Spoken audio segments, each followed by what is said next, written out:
Hello बच्चों। तो overheads में अब हमने 3 लेक्चर कर लिए हैं और अब यहाँ से हमने आगे स्टार्ट करना है। और आज का हमारा जो टॉपिक है ये है एब्जॉर्प्शन ऑफ ओवरहेड्स।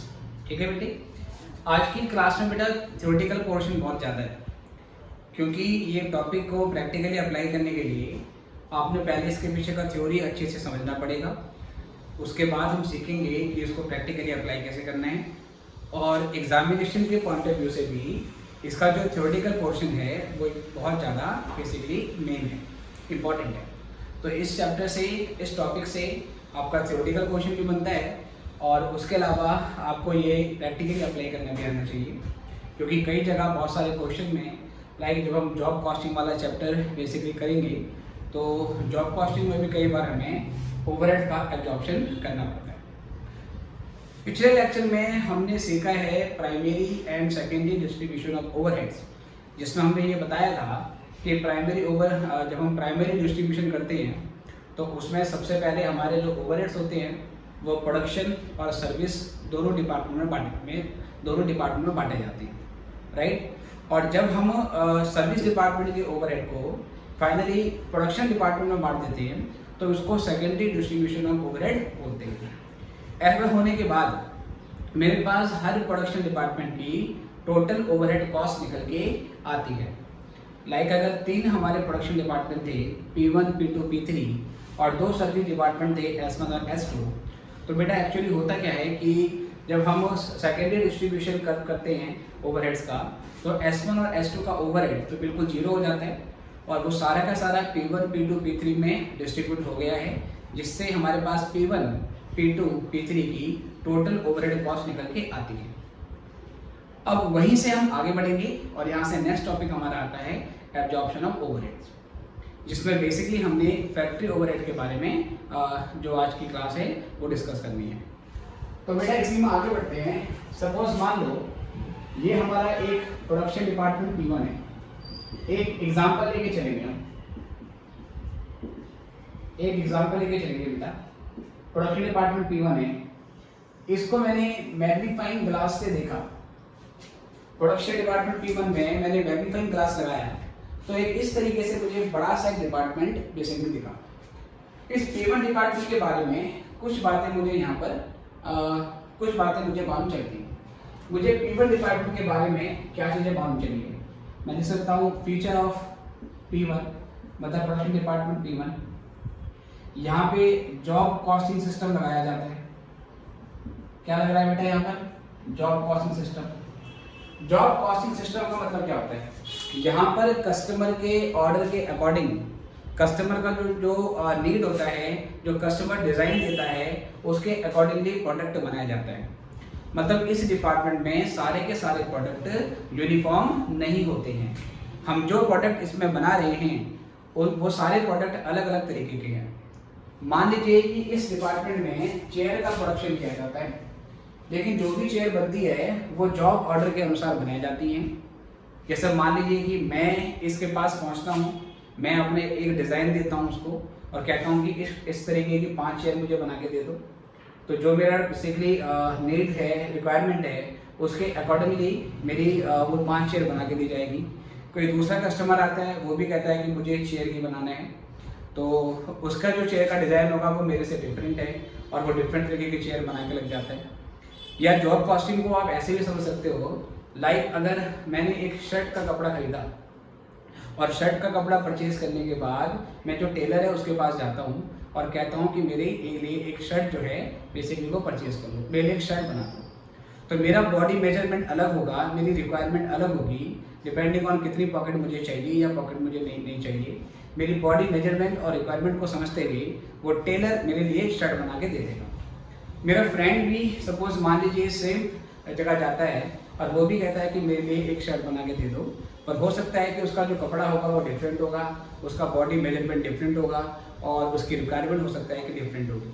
तो जहाँ जहाँ पर काम कस्टमर की ज़रूरत के अनुसार किया जाता है वहाँ पर जॉब कॉस्टिंग लगाई जाती है। ऐसी मान लीजिए कोई फैक्ट्री है जहाँ पर मैनुअली काम होता है, अब वो अपनी प्रोडक्शन प्रोसेस को मैकेनाइज करने जा रही है, मतलब वहाँ पर वो मशीनों के थ्रू काम करना चाहती है। तो एक फैक्ट्री ने क्या करा, किसी एक्सपर्ट को बुलाया उसने बोला कि आप हमारी प्रोडक्शन प्रोसेस समझो और हमारी रिक्वायरमेंट के अनुसार हमें एक प्लांटर मशीनरी बना के दे दो जो कि हमारे मैनुअल काम को रिप्लेस कर ले। फिर एक दूसरी सपोज मान लीजिए फैक्ट्री है, उसने भी सेम चीज़ बोला, जो कंपनी है एक्सपर्ट है उसको बुलाया, बोला कि आप मेरा प्रोडक्शन प्रोसेस समझो और मेरे लिए मशीन बना के दो। तो दोनों जगह जो वो मशीन बना के देंगे वो डेफिनेटली क्या होगी, डिफरेंट होगी, डिपेंडिंग ऑन उनका नेचर ऑफ वर्क क्या है, किस तरीके का प्रोडक्ट वो बेसिकली प्रोवाइड कर रहे हैं। तो मेन मुद्दा ये है कि जॉब कॉस्टिंग का मतलब होता है जहाँ पर कस्टमर की रिक्वायरमेंट के अकॉर्डिंगली काम किया जाता है और सारे ऑर्डर डिफरेंट होते हैं। तो P1 डिपार्टमेंट हमारा ऐसे ही है, इसमें जॉब कॉस्टिंग सिस्टम से काम किया जाता है, ठीक है। और दूसरे क्या है बेटा, होमोजेनियस लेबर है डिपार्टमेंट में, ठीक है बेटे। इस डिपार्टमेंट में होमोजेनियस लेबर है। होमोजेनियस लेबर का मतलब होता है डिपार्टमेंट के अंदर जितने भी लेबर हैं वो सारे के सारे लेबर इक्वली स्किल्ड हैं, कोई लेस स्किल्ड या मोर स्किल्ड नहीं है, सबकी एफिशिएंसी क्या है बेटा, बिल्कुल बराबर है, सबकी एफिशिएंसी बिल्कुल बराबर है। और जब वर्कर इक्वली स्किल्ड होते हैं तो वेज रेट में भी कोई डिफरेंस नहीं होता है, सारे वर्कर को यूनिफॉर्म वेज रेट मिलता है। 1 घंटे का रेट जो एक वर्कर को मिलेगा वही 1 घंटे का रेट दूसरे वर्कर को मिलेगा। तो ये जो हमारी फैक्ट्री P1 है, इस P1 फैक्ट्री के अंदर मार्च 2016 के महीने में बहुत सारी जॉब परफॉर्म की गई, मतलब बहुत सारे ऑर्डर परफॉर्म किए गए। एक जो ऑर्डर आया उसका नाम था जॉब नंबर से 112 हमारे पास जो कस्टमर से ऑर्डर आता है उसको भी एक जॉब नंबर दे देते हैं, से जॉब नंबर 112। ऐसे मान लो इस महीने में एक जॉब करी जॉब नंबर 130, एक जॉब करी 114, एक जॉब करी 115 और एक जॉब करी सपोज मान लीजिए 116। अलग अलग जॉब आई है, यहाँ पर अलग अलग तरीके की चेयर्स आपने बना के दी है। अब सपोज मान लो कि अगर मैं इनमें से किसी भी एक जॉब की कॉस्ट निकालना चाहता हूँ, ठीक है बेटा, यहाँ से बात करते हैं। Suppose I need to find out cost of job number से 140। तो मुझे ये पता लगाना पड़ेगा कि जॉब नंबर 114 में कितना डायरेक्ट मटेरियल लगा, बेसिकली कितना डायरेक्ट लेबर लगा, ठीक है बेटे। डायरेक्ट एक्सपेंस मुझे भी पता नहीं है कि इसमें कितना लगा, डायरेक्ट एक्सपेंस मुझे भी पता नहीं है, मतलब है नहीं, मान लो इस जॉब में मटेरियल लगा होगा, लेबर लगा होगा और डायरेक्ट एक्सपेंस नहीं है। उसके बाद मुझे ये पता लगाना है कि इसमें ओवरहेड कितने लगे, बेसिकली ये फैक्ट्री ओवरहेड है। ये 3 चीजें निकालने के बाद मेरे पास यहाँ से टोटल कॉस्ट निकल के आएगी जॉब नंबर 114 की, इस जॉब की कॉस्ट निकल के आएगी। तो सबसे पहले मुझे ये पता लगाना है कि भाई इस जॉब नंबर 114 में कितना डायरेक्ट मटेरियल लगा है। तो बेटे डायरेक्ट मटेरियल मतलब डायरेक्ट कॉस्ट है। ये डायरेक्ट कॉस्ट की डेफिनेशन क्या होती है? डायरेक्ट कॉस्ट ऐसी कॉस्ट होती है जो कि आसानी से एक कॉस्ट ऑब्जेक्ट के साथ ट्रेस की जा सकती है या उसको लिंक किया जा सकता है। तो जॉब नंबर 114 में कितना मटेरियल लगा होगा वो हम ट्रेस कर सकते हैं, इसलिए तो क्या बोला गया है, डायरेक्ट मटेरियल। कैसे ट्रेस कर सकते हैं? जब भी जॉब नंबर 114 को हमने स्टार्ट किया होगा तो हमने स्टोर रूम से मटेरियल की डिमांड करी होगी, उसके लिए मटेरियल रिक्विजिशन नोट बनाया होगा और मटेरियल रिक्विजिशन नोट के थ्रू हम पता लगा सकते हैं कि जॉब नंबर 114 के लिए कितना मटेरियल इशू हुआ और उसकी वैल्यू क्या थी। तो जॉब नंबर 114 की direct material cost that can be easily traced, इसको हम ट्रेस कर सकते हैं। ऐसे ही बेटा जॉब नंबर 114 में कितना डायरेक्ट लेबर लगा, अगेन ये क्या बोलता है, डायरेक्ट लेबर। डायरेक्ट लेबर का मतलब है डायरेक्ट कॉस्ट है, ये भी हम ट्रेस कर सकते हैं। इस जॉब नंबर 114 में कितनी लेबर कॉस्ट आई, ये कैसे मालूम चलेगा? इसके लिए हम लेबर का जॉब कार्ड देखेंगे, क्योंकि जो लेबर जॉब नंबर 114 में काम कर रहे होंगे वो कब जॉब नंबर 114 में गए और कब वहां से निकले, उसका टाइम हमें जॉब कार्ड के थ्रू मिल जाएगा। जितने घंटे लेबर ने जॉब नंबर 114 में काम किया होगा उनका जो घंटे का रेट होगा उससे मल्टीप्लाई कर देंगे तो डायरेक्ट लेबर कॉस्ट पे आ जाएगी। मेरे कहने का मतलब ये है कि जब भी हम किसी जॉब की कॉस्ट निकालते हैं तो direct material cost, direct labour cost हमें क्वेश्चन में ऑलरेडी गिवन होती है। ये 2 चीजें हमें पहले से पता होती हैं, ठीक है। सारा का सारा डिस्कशन, सारे का सारा हेडर इसी बात के ऊपर है कि ओवरहेड की कॉस्ट कैसे निकालेंगे। मुझे इस डिपार्टमेंट के बारे में इतना बता रखा है कि मार्च महीने के जो टोटल ओवरहेड्स हैं, बेटा सपोज मान लीजिए वो 16,000 थे। मार्च महीने के टोटल ओवरहेड मेरे 16,000 थे, ये मुझे यहाँ से मालूम चला। और इस मार्च के महीने में जो टोटल लेबर आवर्स थे वो सपोज मान लीजिए 8,000 लेबर आवर्स थे। अभी लेबर आवर्स का मतलब क्या होता है? लेबर आवर्स का मतलब होता है कितने लेबर हैं मल्टीप्लाई बाय वो कितने घंटे काम करते हैं। जैसे मान लीजिए एक फैक्ट्री में 100 लेबर हैं और वो रोज 8 घंटे काम करते हैं, तो 100 की अगर मैं 8 से इंटू करूँगा तो आपके 800 लेबर आवर्स एक दिन के आ जाएंगे। 100 लेबर्स मल्टीप्लाइड बाय 8 आवर्स, है ना। मैं क्या कहना चाह रहा हूँ, मैंने कहा 100 लेबर हैं और 8 आवर्स एक दिन में काम करते हैं, तो 100 की 8 से इंटू कर देंगे तो 800 लेबर आवर आ जाएगा। ये कुछ ऐसा ही है। अगर मैं 100x की 8y से इंटू करूँ तो क्या आएगा बेटा? 800xy। मैथ्स में ऐसे लिखते हैं ना, ऐसे यहाँ पर 100 लेबर्स हैं और ये 8 घंटे काम कर रहे हैं, तो एक दिन में 800 लेबर आवर का काम हो जाएगा। ये एक दिन का है। और अगर महीने में 25 दिन फैक्ट्री चली है और 25 दिन फैक्ट्री ओपन हुई है, तो फिर 25 से इंटू कर दूंगा तो फिर मेरा एक महीने का लेबर आवर आ जाएगा। तो ऐसे बेटा मैंने लेबर आवर निकाले, कितने लेबर मेरे पास थे और रोज कितना काम करते हैं, महीने में कितने दिन काम किया, वो सारे मिला के 8,000 लेबर आवर्स मेरे यहाँ पे निकले। अब मैं क्या करता हूँ, ये जो जॉब नंबर 114 है, मुझे इसमें ओवरहेड जोड़ना है। क्या ये 16,000 रुपए का ओवरहेड सिर्फ और सिर्फ जॉब नंबर 114 में गया है? अच्छा, ये ओवरहेड क्या है? ये डिपार्टमेंट P1 की इनडायरेक्ट कॉस्ट है। लाइक डिपार्टमेंट P1 का रेंट जाता होगा तो वो इसमें इंक्लूड है। डिपार्टमेंट P1 का बिजली का बिल जाता होगा, जनरल लाइटिंग जाती होगी, वो भी इसमें इंक्लूड है। डिपार्टमेंट 1 में एक सुपरवाइजर होगा जो सभी जॉब में घूमता रहता है, देखता रहता है कि लोग ठीक से काम कर रहे हैं नहीं कर रहे हैं, उसकी भी सैलरी वगैरह जाती होगी। इंश्योरेंस जाता होगा, डिपार्टमेंट P1 में जो असेट्स हैं उनका इंश्योरेंस जाता होगा। तो क्या ये 16,000 का ओवरहेड सिर्फ जॉब नंबर 114 के लिए इनकर हुआ है? आपने बोला नहीं सर, ये 16,000 रुपए का खर्चा इन सभी जॉब के लिए इनकर हुआ है। इसके लिए भी इनकर हुआ है, इसके लिए भी इनकर हुआ है, इसके लिए भी इनकर हुआ है, इसके लिए भी इनकर हुआ है, इसके लिए भी इनकर हुआ है। तो मैंने कहा अगर ये 16,000 रुपए का खर्चा इन 5 जॉब में खर्च हुआ है, तो क्या बता सकते हो एक जॉब जो कि जॉब नंबर 114 है उसमें कितना ओवरहेड इनकर किया होगा? तो आपने बोला सर 16,000 है, मैंने कहा है। 5 जॉब है, मैंने कहा बिल्कुल है। तो आपने कहा 16,000 को 5 से डिवाइड कर दो। 16,000 को 5 से डिवाइड करने के बाद 3,200 की अमाउंट आएगी और 3,200 यहाँ पर ओवरहेड में हम यहाँ पर जोड़ देते हैं। ठीक है, ये तरीका आपके मन में इसीलिए आया होगा। बट क्या ये तरीका सही है?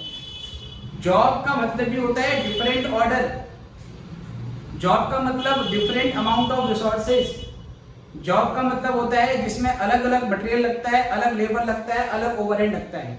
जितना समय, जितना लेबर, जितना मटेरियल जॉब नंबर 112 में लगा होगा, क्या बाकी में भी उतना ही लगा होगा? नहीं बेटा, किसी में मटेरियल लेबर कम लगेगा, किसी में मटेरियल लेबर ज्यादा लगेगा, डिपेंडिंग ऑन कि जो डिजाइन हमारे पास आया है वो कितना सिंपल या कितना कॉम्प्लेक्स है। मैं ये नहीं कह सकता कि हर जॉब में बराबर घंटे स्पेंड हुए होंगे, किसी जॉब में कम घंटे लगे होंगे, किसी जॉब में ज्यादा घंटे लगे होंगे। तो बेटा मैं इस तरीके से इक्वली डिवाइड नहीं कर सकता, क्योंकि अगर मैं 16,000 को 5 से डिवाइड कर दूंगा तो इसका ये मतलब हो जाता है कि मेरी सारी की सारी जॉब यूनिफॉर्म है, जबकि जॉब का मतलब भी क्या होता है? Different order. जॉब कभी भी यूनिफॉर्म एक जैसी नहीं होती है। अब मेरे पास क्या ऑल्टरनेटिव है? ये मेरे जो 8,000 घंटे लगे हैं, ये 8,000 घंटे बेटा कैसे कैसे लगे? ये जो जॉब नंबर 112 थी, जॉब नंबर 112 थी, इसमें मेरे 1000 लेबर आवर लगे। कितने लगे? 1000 लेबर आवर।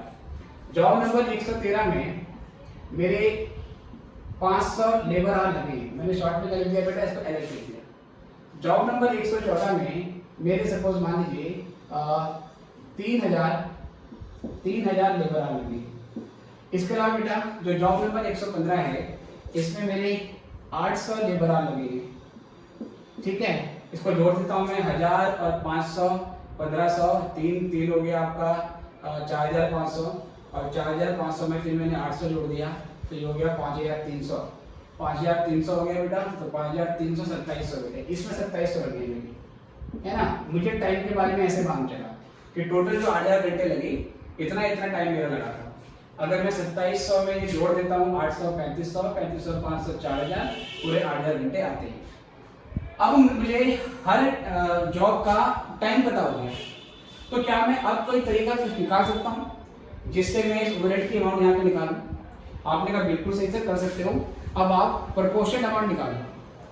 प्रोपोर्शनल अमाउंट निकालने का मतलब 16000 का ओवरहेड 8000 घंटे के लिए इनकर हो गए, है ना।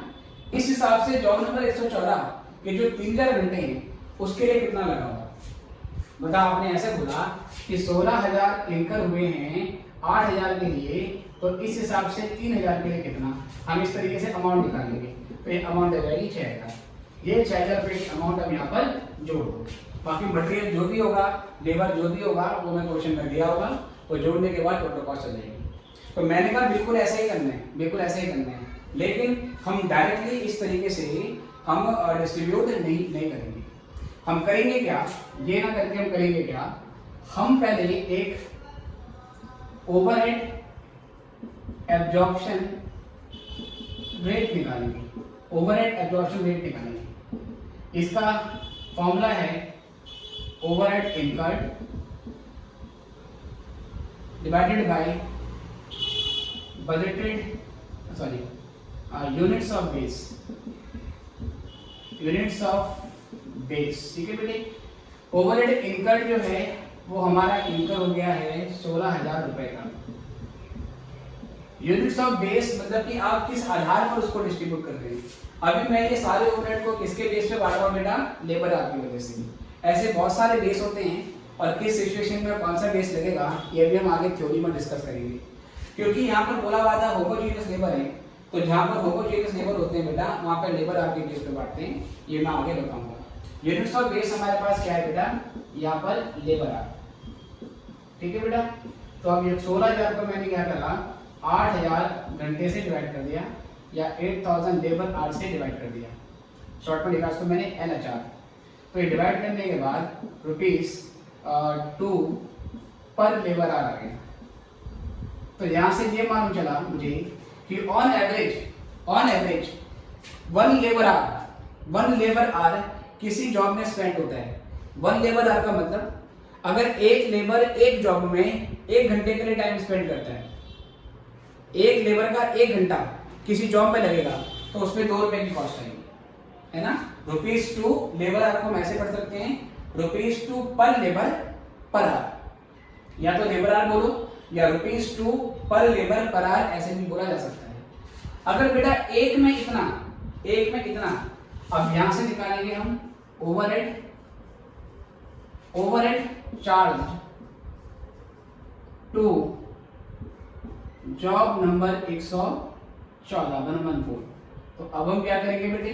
अब हम यहाँ से क्या करेंगे, हमें ये पता है कि 2 रुपए 1 घंटे का रेट है, लेकिन यहाँ पर कितने घंटे लगे हैं?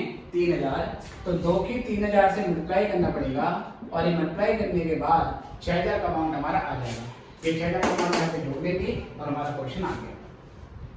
तो अल्टीमेटली बेटा ये जो हम रेट निकालते हैं, इस रेट को हम ओवरहेड एब्जॉर्प्शन रेट बोलते हैं, या इसको हम क्या बोलते हैं बेटा? ओवरहेड रिकवरी रेट बोलते हैं। या तो बोलेंगे ओवरहेड एब्जॉर्प्शन रेट, या क्या बोलेंगे इसे? Overhead recovery rate. Overhead absorb करने का मतलब क्या होता है कि आपके पास ओवरहेड की अमाउंट पड़ी हुई है। कितनी है बेटा? ये 16000, और 16000 के ओवरहेड हैं और अलग अलग जॉब हैं। तो ये जो ओवरहेड है 16000 का, ये अलग अलग जॉब के द्वारा एब्जॉर्ब किया जाएगा, अलग अलग जॉब के द्वारा सोख लिया जाएगा। ये इसको बेटा क्या करेंगे? सोख लेंगे। तो इससे क्या बोलते हैं? एब्जॉर्ब करना, या बोलते हैं ओवरहेड रिकवरी रेट। रिकवर करने का मतलब क्या है? हमारा 16000 का इनडायरेक्ट कॉस्ट इनकर हुआ है, ये जो हमारी कॉस्ट इनकर हुई है ये हमें रिकवर भी तो करनी पड़ेगी। तो रिकवर कैसे करेंगे? 16000 रुपए की अमाउंट अलग अलग जॉब में बटेगी। तो किस जॉब से कितना रिकवर करना है वो हमें यहाँ से मालूम चल जाता है कि हम पहले क्या करेंगे, एक लेबर के 1 घंटे का 2 रुपये रिकवर करेंगे। फिर देखो कि भाई किस जॉब पर कितनी यूनिट हमारी लगी है बेस की, उसके हिसाब से अमाउंट रिकवर करोगे। इसको ऐसे भी समझ सकते हो कि लाइक एक स्विमिंग पूल है, एक स्विमिंग पूल है बेटा, उसमें अलग अलग वेट वाले, अलग अलग हाइट वाले जो लोग हैं वो सपोज डुबकी लगा देते हैं। किसी की हाइट ज़्यादा होगी, फैट भी ज़्यादा होगा, किसी की हाइट कम होगी, उसका फैट कम होगा, कोई हाइट ज़्यादा होगी, पतला होगा, तो वो कितना पानी अब्जॉर्ब कर लेगा। ऐसी जॉब होती है। जॉब क्या है, ओवरहेड के समुद्र में, ओवरहेड का जो कहते हैं कि ओशन है, उसमें डुबकियां लगा रहे हैं, तो कौन सा बंदा कितना वाटर एब्जॉर्ब कर लेगा, यही हम काम यहाँ पे करने जा रहे हैं। ओके, तो ओवरहेड एब्जॉर्प्शन रेट का मतलब होता है ऐसा रेट जिसके थ्रू हम ओवरहेड को डिफरेंट जॉब में चार्ज करते हैं, या जिसके थ्रू हम ओवरहेड को डिफरेंट जॉब में डिस्ट्रीब्यूट करते हैं। ठीक है, ये इसका कॉन्सेप्ट है। और अभी मैंने यहाँ पर लेबर आवर से डिवाइड करा है। बहुत सारे बेस होते हैं, वो भी आपको मैं बताऊंगा कि किस सिचुएशन में कौन सा बेस लगाते हैं। पहले ये समझ लें, फिर कंसेप्ट लिख लें, और फिर उसके बाद मैं एब्जॉर्प्शन ऑफ ओवरहेड की प्रॉपर डेफिनेशन क्या है वो डेफिनेशन लिख पाता हूँ, और फिर इसके बारे में और थ्योरी डिस्कस करेंगे।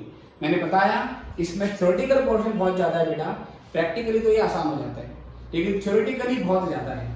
ओके, लिखें इसको।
चलिए बेटा, आई गेस आपने कर लिया है, और अब यहाँ से हम आगे बढ़ते हैं।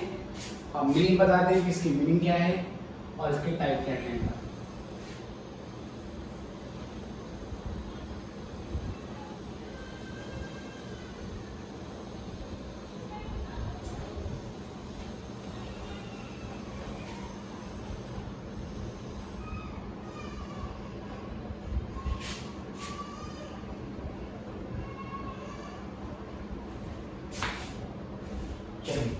देखिए अब यहाँ से बात करते हैं meaning of absorption of overheads. Absorption of overheads का बेटा क्या मीनिंग है ये आपको यहाँ से देखना है। Meaning of absorption of overheads, ठीक है बेटी।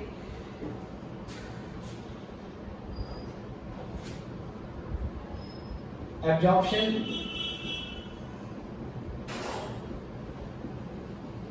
of overheads means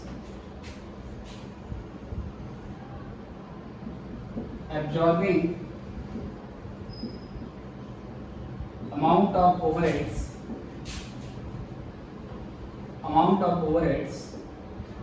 by absorbing amount of overheads by different jobs or products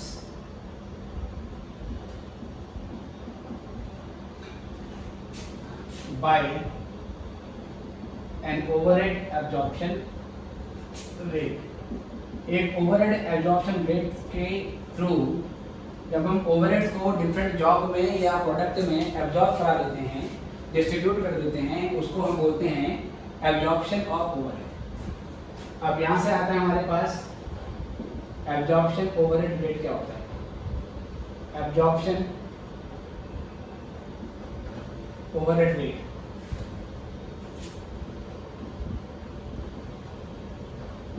absorption overhead rate, ठीक है बेटी, इसके बारे में बात करेंगे।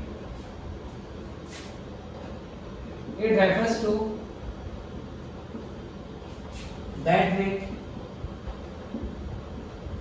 रेट बाय विच overheads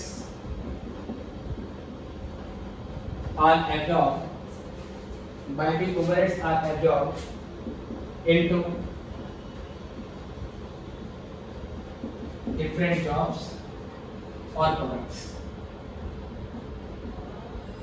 जिसके थ्रू हम ओवरहेड्स को डिफरेंट जॉब में एब्जॉर्ब कराते हैं उसको हम क्या बोलते हैं, ओवरहेड एब्जॉर्प्शन रेट बोलते हैं। It is calculated as follow, it is calculated as follow। इसका फॉर्मूला होता है overhead absorption rate is equal to amount of overheads. Overheads के अमाउंट ले लेते हैं जो कि रुपीस में होती है और डिवाइड कर देते हैं इसे यूनिट्स ऑफ ओवरहेड बेस। ये बेटा हमारा बेसिक फॉर्मूला होता है, ठीक है। अब यहाँ से क्वेश्चन आता है कि हमारे पास बेस कौन कौन से होते हैं, ये इसके बारे में बात करते हैं। पहले आपको लिख लेना है अगर मान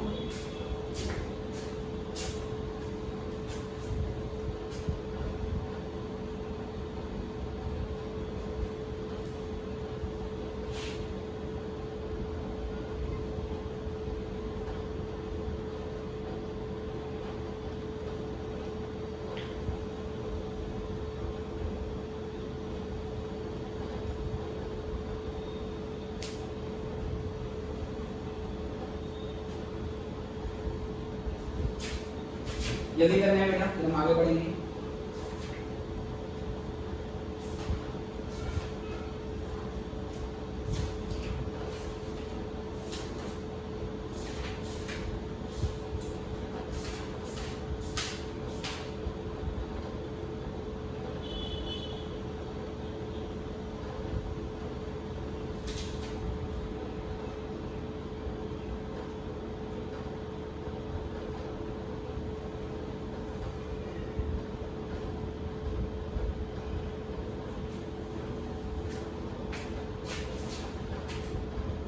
चलो बच्चों अब यहाँ से आगे बढ़ते हैं। यस आपने कर लिया है।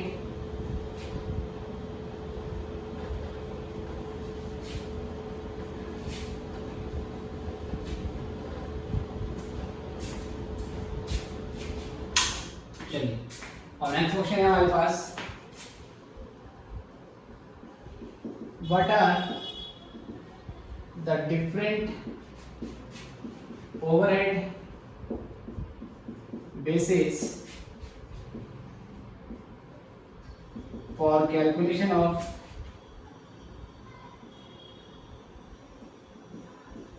factory overhead absorption rate। अगर हम फैक्ट्री के लिए ओवरहेड एब्जॉर्प्शन रेट निकाल रहे होते तो उसके लिए क्या क्या बेस हमारे पास होते हैं। जैसे मैंने आपको जो एग्जांपल करवाया था उसमें मैंने लेबर आवर्स से डिवाइड कराया था, तो क्या हर बार हम ओवरहेड के अमाउंट को लेबर आवर्स से डिवाइड करेंगे और क्या क्या हमारे पास तरीके होते हैं। आंसर क्या है बेटा इसका, it depends on following situation. ये फॉलोइंग सिचुएशन के ऊपर डिपेंड करता है।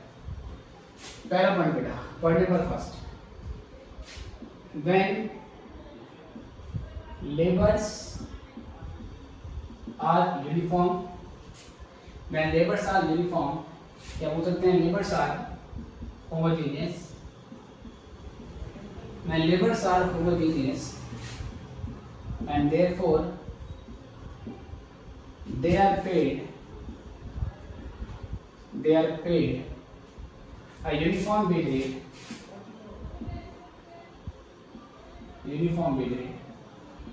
अगर लेबर होमोजेनियस है, कोई डिपार्टमेंट है उसके अंदर जो लेबर है बेटा वो सारे के सारे लेबर एक जैसे हैं, इक्वली स्किल्ड है, कोई लेस स्किल्ड या मोर स्किल्ड नहीं है, जैसा कि मैंने P1 के लिए माना था।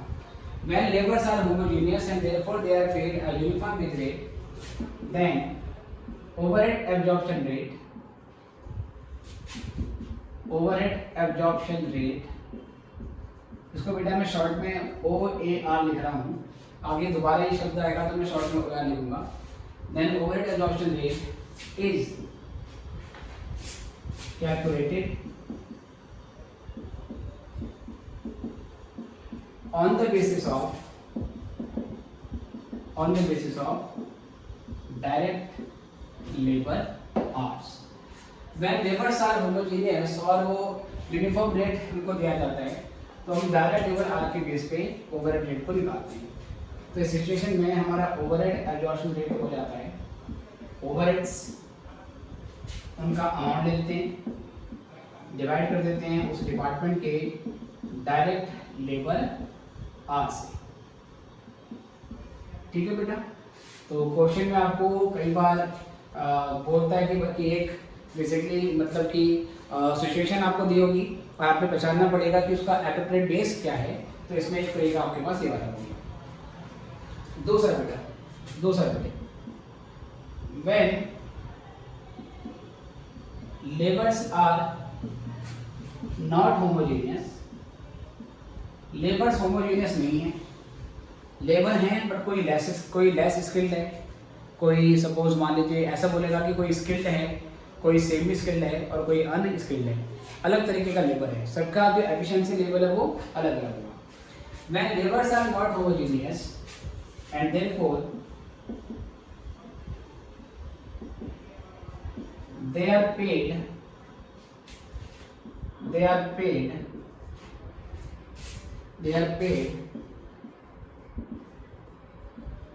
a different wage rate,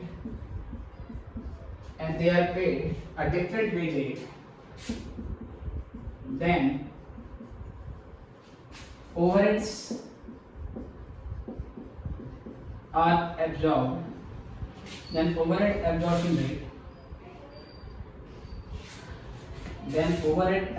rate is calculated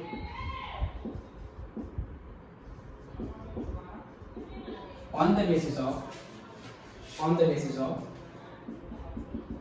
direct labour cost.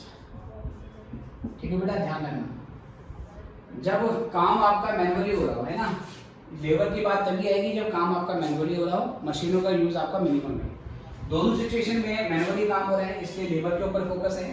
पहले वाले में लेबर होमोजेनियस है, सबका वेज रेट सेम था। दूसरे वाले में लेबर आपका होमोजेनियस नहीं है, कोई सेमी स्किल्ड है, कोई अनस्किल्ड है, कोई स्किल्ड है, तो सबका वेज रेट भी क्या होगा बेटा, अलग अलग होगा। उस सिचुएशन में ओवरहेड एब्जॉर्प्शन रेट हम डायरेक्ट लेबर कॉस्ट के बेस पे निकालते हैं, क्योंकि मैं अगर स्किल्ड वर्कर हूँ, मान लीजिए कॉस्टिंग पढ़ाने के लिए अगर मैं स्किल्ड वर्कर हूँ और कॉस्टिंग पढ़ाने के लिए आप अभी अनस्किल्ड वर्कर हैं, तो मेरा 2 घंटे का काम और आपका 2 घंटे का काम एक जैसा नहीं होगा। हम ये नहीं बोल सकते कि टोटल 4 घंटे का काम हो गया। हो सकता है कि मेरा जो 2 घंटे का काम होगा वो आपके 20 घंटे के काम के बराबर होगा। राइट सर, तो मैं घंटे जोड़कर कॉस्ट नहीं निकाल सकता, कॉस्ट डिस्ट्रीब्यूट नहीं कर सकता। और मेरा क्योंकि मैं स्किल्ड वर्कर हूँ तो मेरा पर आवर वेज रेट ज़्यादा होगा और आपका जो पर आवर वेज रेट होगा वो क्या होगा, कम होगा।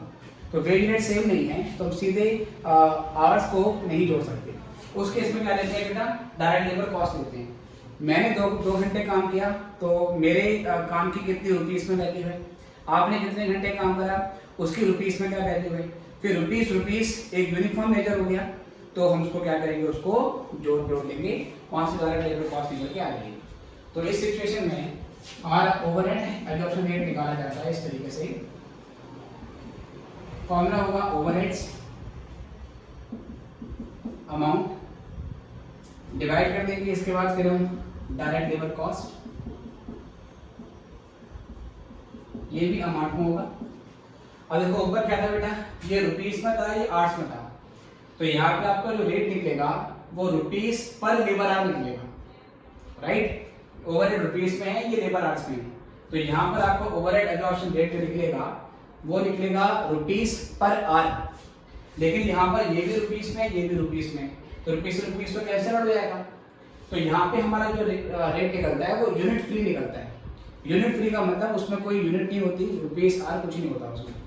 जब ऊपर भी रुपीस हो नीचे भी रुपीस हो, हम अपना रेट परसेंटेज में निकालते हैं। किसमें निकालेंगे? परसेंटेज में। जब ऊपर भी रुपीस हो नीचे भी रुपीस हो तो ये यूनिट फ्री हो जाता है, इसलिए फिर इसको परसेंटेज में निकाल देते हैं। तो वहां पर 100 से इंटू करनी पड़ेगी। आप बोलोगे सर यहाँ 100 से मल्टीप्लाई नहीं करा, यहाँ 100 से मल्टीप्लाई कर दिया था। मैंने कहा हाँ, यहाँ पर ऊपर नीचे यूनिट्स अलग है, यहाँ पर रुपीस है, यहाँ पर आर्ट्स हैं, इसलिए यहाँ पर परसेंटेज नहीं निकाल सकते। पर जहाँ पर ऊपर भी रुपीस होगा नीचे भी रुपीस होगा, वहाँ पे इस तरीके से करना है कि आपको 100 से इंटू करेंगे और रेट परसेंटेज बनेगा। ठीक है, इसको नोट करेंगे फिर हम आगे बढ़ते हैं।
जल्दी करो बेटा, फिर हम आगे बढ़ेंगे।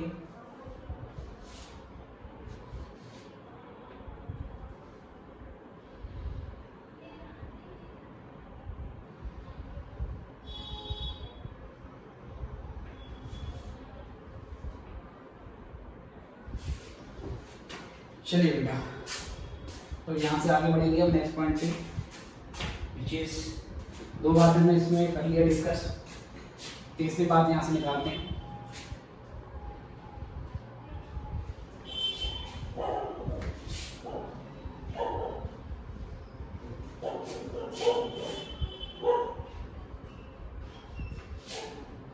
चलिए अब यहाँ से आगे आते हैं पॉइंट नंबर सी में बेटे, तीसरा point. When direct material cost constitutes significantly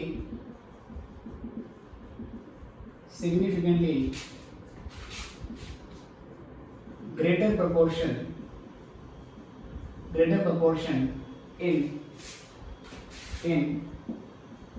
total cost of a job और प्रोडक्ट। अगर किसी जॉब या प्रोडक्ट की कॉस्ट में डायरेक्ट मटेरियल कॉस्ट का हिस्सा सिग्निफिकेंट है, बहुत ज्यादा है बेटा, तो उस सिचुएशन में when overhead absorption rate is calculated on the basis of direct material cost. तो बेटा इस सिचुएशन में फॉर्मूला बनेगा, आप ओवरहेड लोगे, डिवाइड कर दोगे डायरेक्ट मटेरियल कॉस्ट से। अब कॉस्ट भी बेटा रुपीस में ही होगी, राइट। ऊपर भी रुपीस है नीचे भी रुपीस है, तो क्या करना पड़ेगा आपको 100 से मल्टीप्लाई। 100 से मल्टीप्लाई करेंगे तो ओवरहेड रेट यहाँ से निकल के आ जाएगा। डे वाला पार्ट बेटा, उसके बाद आगे when prime cost constitutes significantly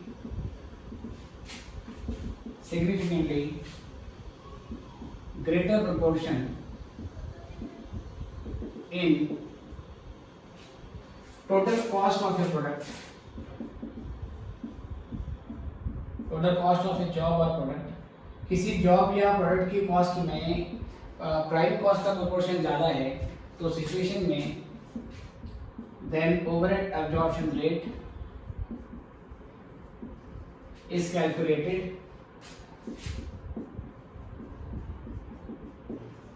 on the basis of direct cost, और डायरेक्ट कॉस्ट को बेटा हम प्राइम कॉस्ट भी बोलते हैं, प्राइम कॉस्ट। तो इस सिचुएशन में फॉर्मूला क्या बनेगा, यहाँ पे ये फॉर्मूला बन गया था, इस सिचुएशन में फॉर्मूला बन जाएगा overhead absorption rate is equal to overheads और उसके बाद फिर हम डायरेक्ट कॉस्ट से या प्राइम कॉस्ट से डिवाइड कर लेंगे। ऊपर भी रुपीस है नीचे भी रुपीस है बेटा, तो अब दोबारा ये रेट परसेंटेज में निकालना पड़ेगा। ठीक है, ये भी इसमें लिख देंगे। अगला पॉइंट आता है बेटा इसमें, याद देता हूँ, point number 3, when work is performed by machines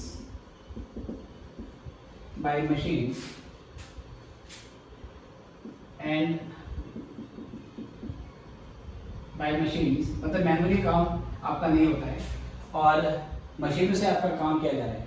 तो जैसे हम लेबर के लिए निकालते थे लेबर आवर, है ना, लाइक अगर 10 लेबर है और वो 5 घंटे काम करते हैं तो 10 × 5 50 लेबर आवर आ जाएगा। ऐसे मान लो 10 मशीनें हैं और रोज उनसे 6 घंटे काम लिया जाता है, तो 10 मशीन्स इंटू 6 आवर्स, तो 60 मशीन आवर्स।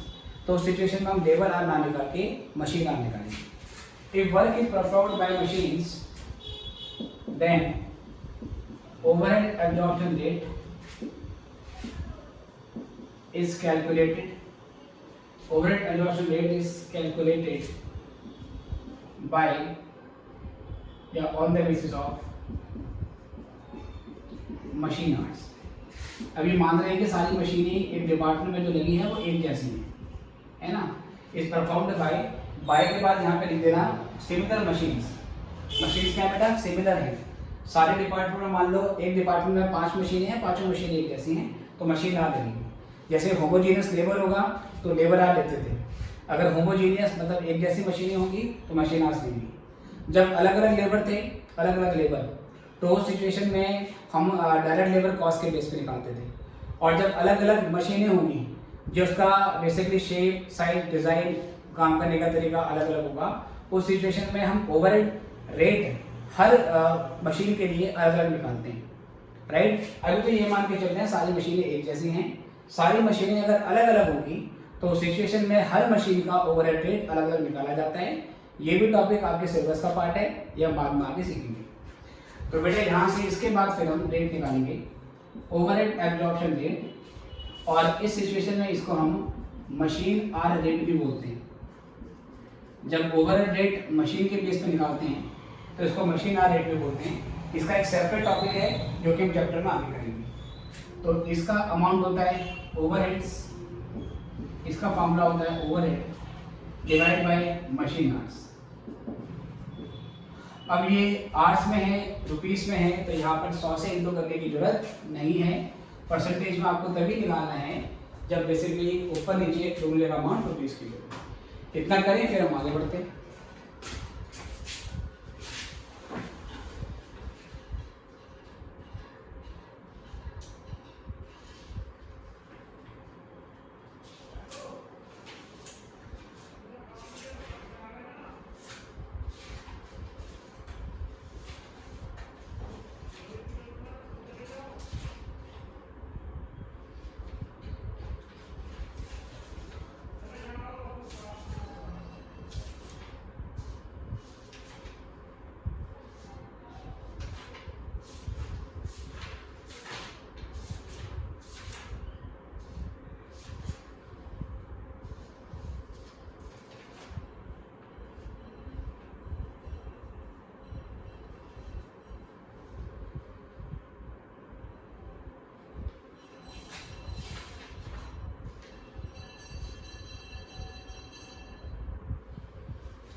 जल्दी करो बेटा, फिर हम आगे बढ़ेंगे।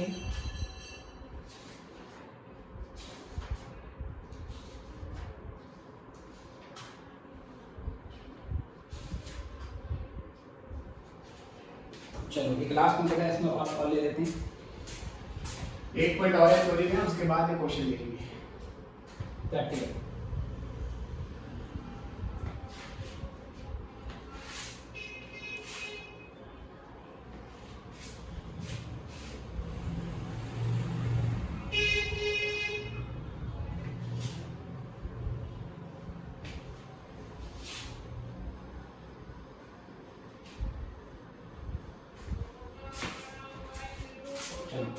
देखो अब यहाँ से बात करते हैं आगे। कितने हो गए थे आपके पास से? आपको मैंने बताया लेबर का 5 हो गए, चटा लेते हैं E F.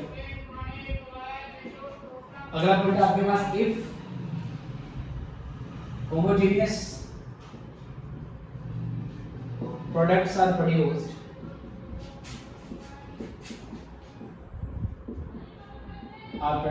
In a department. एक डिपार्टमेंट में होमोजेनियस प्रोडक्ट बनाया जा रहा है, मतलब बैच कॉस्टिंग या बेस बोल सकते हैं कि प्रोसेस कॉस्टिंग का यूज किया जा रहा है, जॉब कॉस्टिंग नहीं है। सारे प्रोडक्ट एक जैसे बनते हैं। लाइक एक डिपार्टमेंट है, वो एक ही तरीके की चेयर बनाता है और यूनिफॉर्म चेयर एक जैसी चेयर मार्केट में बेचता है।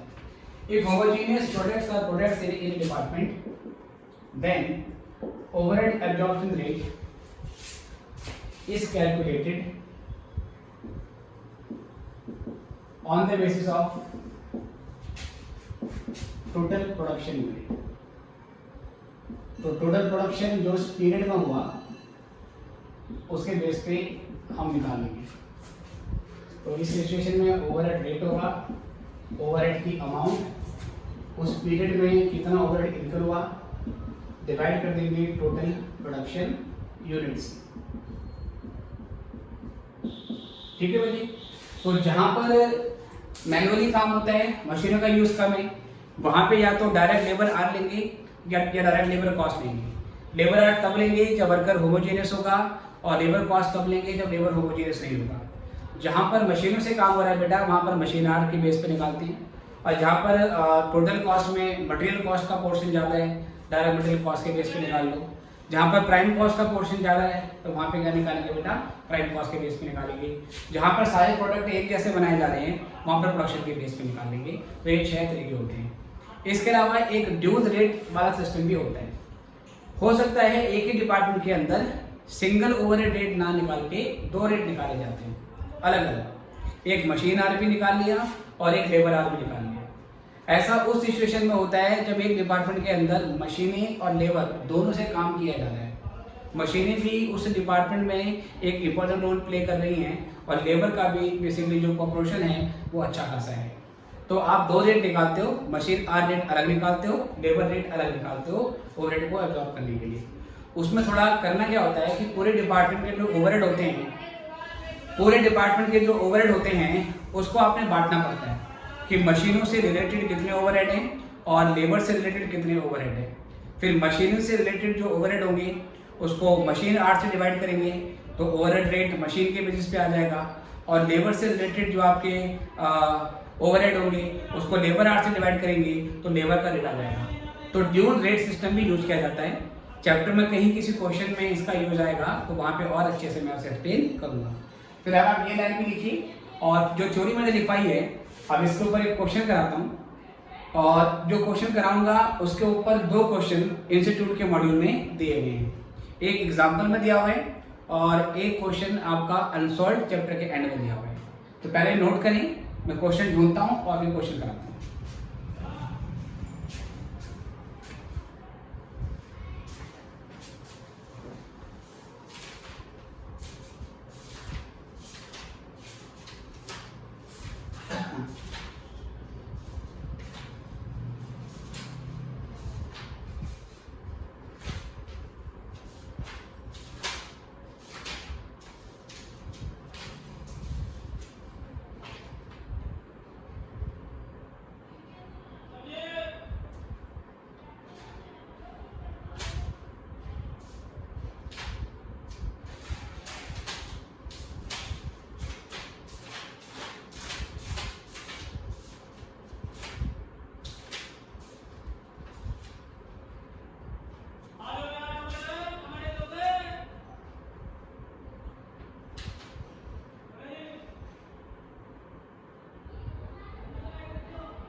चलिए बेटा एक क्वेश्चन है, आई गेस आपने कर लिया होगा। ये क्वेश्चन पहले मैं लिखता हूँ और फिर हम उसको सॉल्व कराते हैं।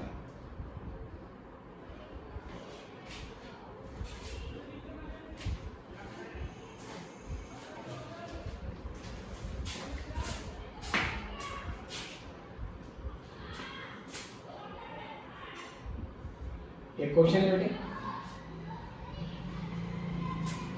क्वेश्चन कहता है द प्रोडक्शन डिपार्टमेंट, इतने क्वेश्चन पे क्वेश्चन लिखेंगे।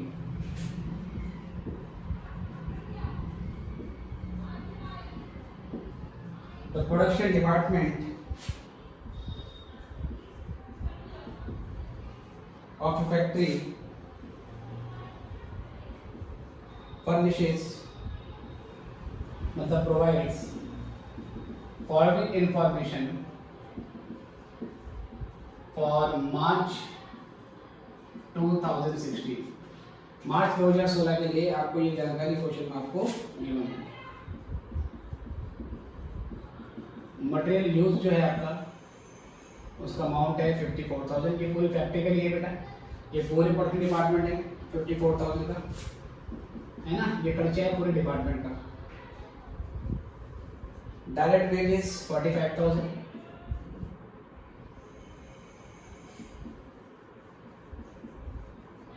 लेबर आर वर्ग, अब बेटा ये आर्ट्स में रुपीस में नहीं है, ये आपका सपोज 40,000 लेबर आर है, ठीक है। इसको बेटा 60 कर लेते हैं, इसको 60 कर लेते हैं और इसको हम 30 कर लेते हैं, चलो 30,000। और उसके बाद बेटा मशीन आर्ट्स, इसको 30 कर लेते हैं। आगे क्वेश्चन में कहता है ओवरहेड्स, इस डिपार्टमेंट के जो ओवरहेड्स थे वो रुपीस से 36,000। चलो ये आगे क्वेश्चन में कहता है for an order executed by the department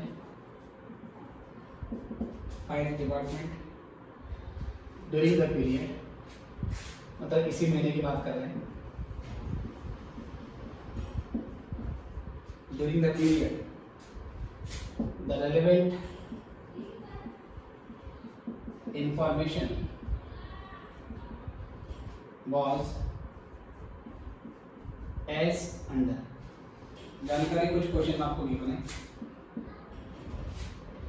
कैसे गिवन है बेटा इंफॉर्मेशन, ध्यान से देखिए।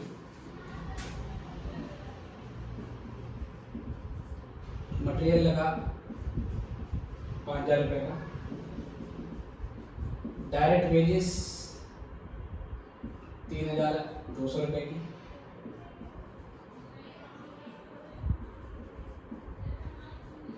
लेबर आर वर्क 4,000, चलो 4 में 5 कर देते हैं, लेबर आर वर्क 5,000 और मशीन आर्स वर्क 2500। ठीक है।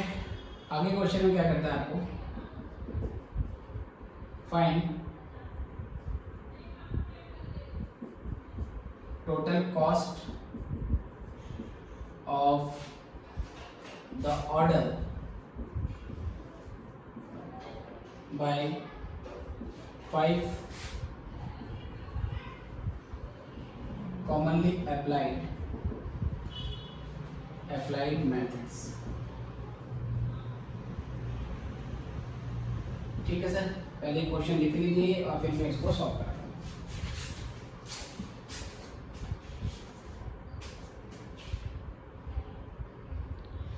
टेक योर टाइम, क्वेश्चन आराम से लिखेंगे, फिर उसके बाद हम आगे बढ़ेंगे।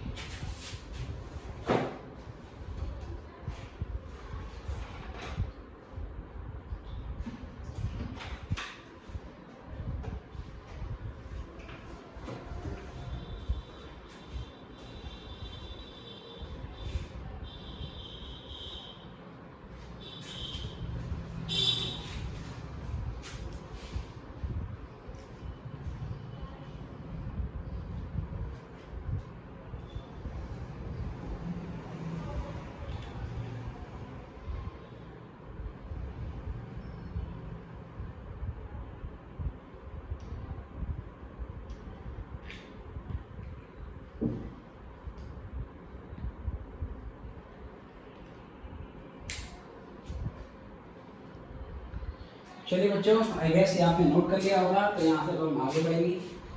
तो यहाँ से देखते हैं इस क्वेश्चन के आंसर को मैं दो पार्ट में बांट रहा हूँ। सबसे पहले मैं ओवरहेड एब्जॉर्प्शन रेट निकालूंगा, और उसकी थ्योरी मैंने बताई है कि क्या क्या आपके पास मेथड्स होते हैं। हमें 5 तरीके से कॉस्ट निकालने को बोली है, तो 5 तरीके से कॉस्ट कैसे निकलेगी। आपको पहले 5 तरीके से ओवरहेड एब्जॉर्प्शन रेट निकालना पड़ेगा, और फिर उसके बाद आप जो जॉब है, जो ऑर्डर है, उसकी कॉस्ट आप यहाँ से फाइंड करोगे। तो पहले मैं कर रहा हूँ बेटा calculation of overhead absorption rate. ठीक है, इसमें बेटा पहले निकाल रहा हूँ मैं, शॉर्ट में लिखूंगा मैं OAR, समझ जाना। तो यहाँ पर पहले मैं ओवरहेड की अमाउंट लूंगा, और पहले मैं निकाल रहा हूँ डायरेक्ट लेबर आर के बेस पे। 5 तरीके से निकालने को बोला है। ये जो डेटा लेंगे बेटा, ये पूरे डिपार्टमेंट के लेंगे। पूरे डिपार्टमेंट का जो ओवरहेड है वो 36,000 है, तो पहले ये ले लिया। और पूरे डिपार्टमेंट में जो लेबर आर लगे बेटा वो लगे 40,000। तो 36,000 को अगर मैं 40 से डिवाइड करूंगा तो ₹0.9 आपका पर लेबर आर निकल के आ गया। तो ये पहला रेट हो गया मेरा, है ना। एक बार लेबर आर लूंगा, एक बार मशीन आर लूंगा, एक बार लेबर कॉस्ट लूंगा, एक बार प्राइम कॉस्ट लूंगा, और इस तरीके से करते करते सारी अमाउंट मेरे पास आ जाएंगे। उसके बाद फिर यहाँ से आगे बढ़ते लेबर आर, ओवरहेड रेट और मशीन आर के बेस पे निकाल देता हूँ। 36,000 है। मशीन आर्ट्स जो है बेटा हमारे वो कितने हैं? मशीन आर्ट्स हमारे जो हैं वो 30,000 हैं। तो 36 को 30 से डिवाइड कर लो, तो ये कितना आ जाएगा बेटा? 3 से काटेंगे 3 10 जा और 3 2 जा, तो ₹1.2 ₹1.2 पर मशीन आर ये आपका निकल के आ गया। उसके बाद बेटा तीसरा ओवरहेड एब्जॉर्प्शन रेट। ओवरहेड की अमाउंट डायरेक्ट मटेरियल कॉस्ट ले रहा हूँ बेटा, शॉर्ट में लिख दिया DMC। DMC का मतलब डायरेक्ट मटेरियल कॉस्ट, मटेरियल के बेस पे निकाल लिया। या पहले चलो लेबर ले लेते हैं, डायरेक्ट लेबर कॉस्ट है ना, लेबर कॉस्ट, उसके बाद मटेरियल कॉस्ट, उसके बाद प्राइम कॉस्ट। तो 36,000 का आपका अमाउंट है। क्योंकि हमें क्वेश्चन में सिचुएशन नहीं दे रखी जिससे भी सिलेक्ट कर सके कि कौन सा बेस्ट है, बोला हुआ 5 तरीके से निकालना है, तो पहले 5 तरीके से रेट हम निकाल रहे हैं। जो तरीके से रेट निकल सकता है वो सारा फाइंड करेंगे। तो डायरेक्ट लेबर कॉस्ट क्वेश्चन में कितनी बेटा पूरी फैक्ट्री की डायरेक्ट वेजेस आपकी 30,000 है, तो ये हमारा 30,000 है। ऊपर भी रुपीज़ है, नीचे भी रुपीज़ है, तो 100 से इंटू हो जाएगी, तो परसेंटेज में निकलेगा। तो ये बेटा मेरा 120% आ गया, ये मेरा 120% आ गया। उसके बाद ओवरहेड का अमाउंट डायरेक्ट मटेरियल कॉस्ट के बेस पे निकालना। तो ओवरहेड का मेरा जो अमाउंट है वो 36,000 है, यूनिफॉर्म है। और मटेरियल की मेरी जो कॉस्ट है बेटा वो 60,000 है। ऊपर भी रुपीस, नीचे भी रुपीस लगेगा परसेंटेज में, तो 6 6 जा 6 10 जा, तो ये आ जाएगा बेटा 60%। आखिरी तरीका ओवरहेड का रेट, अब निकालूंगा मैं प्राइम कॉस्ट के बेस पे। तो 36,000 की मेरे ओवरहेड है। प्राइम कॉस्ट का मतलब होता है डायरेक्ट कॉस्ट जोड़ देगी, 60 और 30 ये आपका 90 हो जाएगा बेटे, 90,000 इंटू 100। अब की बार आपका पॉइंट पर निकलेगा 9 4 जा और 9 10 जा, ये बेटा ये आपको 40% आ जाएगा, पॉइंट पर नहीं आएगा, 40% निकल के आएगा। तो ये 5 तरीके से आपने रेट निकाल दिए। उसके बाद फिर मैं क्या करूंगा बेटे, part number B, calculation of total cost of order. Total cost of the order, the order मतलब जो ऑर्डर यहाँ पे ले रखा उसकी बात हो रही है, इसका जॉब नंबर नहीं बताया तो ये लेंगे। अब इसकी कॉस्ट भी बेटा हम 5 तरीके से निकालेंगे। तो वो पहले क्या करेंगे, पहले लेंगे डायरेक्ट मटेरियल कॉस्ट इस ऑर्डर की, कितनी है 5,000। डायरेक्ट लेबर कॉस्ट कितनी बेटी 13,200। ये तो हर बार सेम आएगा, direct material cost direct labour cost हर बार क्या आएगा बेटा सेम आएगा। अब इसमें ऐड करेंगे ओवरहेड्स। अब ओवरहेड कैसे दिए 5 बार निकालेंगे, एक बार इस बेसिस पे, एक बार इस पर, एक बार इस पर, एक बार इस पर, एक बार इस पर। तो पहले ये प्रोवाइड करते हैं। यहाँ पर रेट कितना आया था बेटा आपका 0.9 पर लेबर आया, तो पहले 0.9 लिखो। और क्योंकि ये रेट लेबर आवर के बेसिस पे है तो बताओ इसमें कितने लेबर आवर लगे हैं। इसमें लेबर आवर लगे हैं आपके 5000, तो 0.9 की 5000 से मल्टीप्लाई कर दो। 0.9 की 5 से मल्टीप्लाई करने के बाद 4500 आ जाएगा। और ये करने के बाद 5 और 4 9, 9 3 12, तो 12,700 ये कॉस्ट आ जाएगी इसकी। किसकी बेटी जो ऑर्डर है उसकी टोटल कॉस्ट निकल के आ जाएगी। ये पहले तरीके से निकालेंगे। ऐसे निकालेंगे बेटा सेकंड तरीके से, उसमें भी डायरेक्ट मटेरियल कॉस्ट सेम रहेगी पहले 5000, डायरेक्ट लेबर कॉस्ट सेम रहेगी 3,200। ओवरहेड निकालेंगे, दूसरी बार में ओवरहेड रेट 1.2 आए तो पहले 1.2 लिखेंगे। 1.2 किसके बेस पे निकाला बेटा मशीन आवर के बेस पे निकालेंगे। तो इसमें कितने मशीन आवर लगे थे 2500, तो 1.2 की 2500 से इंटू हो गया, राइट। तो 2500 एक कम 2500 का 0.2 मतलब 20% निकालेंगे तो 500 आएगा, तो बेटा 3000 आ जाएगा। अब जोड़ देंगे इसको 5 और 3 8 और 3 11, तो 11,200 कॉस्ट आएगी। सेम ऐसे बेटा अब सी पार्ट कर लेते हैं। सी में भी डायरेक्ट मटेरियल कॉस्ट पहले 5000 आएगी, डायरेक्ट लेबर कॉस्ट 3,200 आएगी। अब ओवरहेड निकालेंगे, इसके लिए क्या करेंगे पहले तीसरा रेट पकड़ लो। तीसरा रेट 120% था। 120% किसका था बेटा ये परसेंटेज किसके बेस पे निकालिए लेबर कॉस्ट के ऊपर निकालिए, राइट। तो अब हम 120% निकालेंगे इस ऑर्डर की लेबर कॉस्ट का। लेबर कॉस्ट 3200 है तो 3200 का 120% निकालो, तो 120% ऑफ 3200 है ना बेटा। तो कितना आएगा बेटा यहाँ से, तो यहाँ से सॉल्व कर लेते हैं हम। तो ये आ जाएगा 12 दूनी 24, 12 दूनी 24 की 4 लगा 2 12 3 36 और 38, तो 3840 ये आ जाएगा बेटा। इसको जोड़ देते हैं तो 5 और 3 8 और 3 11 11 12, तो 12,040 कॉस्ट आ जाएगी। फिर निकालेंगे एक बार और, उसमें डायरेक्ट मटेरियल कॉस्ट सेम आएगा 5000, डायरेक्ट लेबर कॉस्ट सेम आएगा 3200। अब ओवरहेड निकालेंगे पहले बच्चों।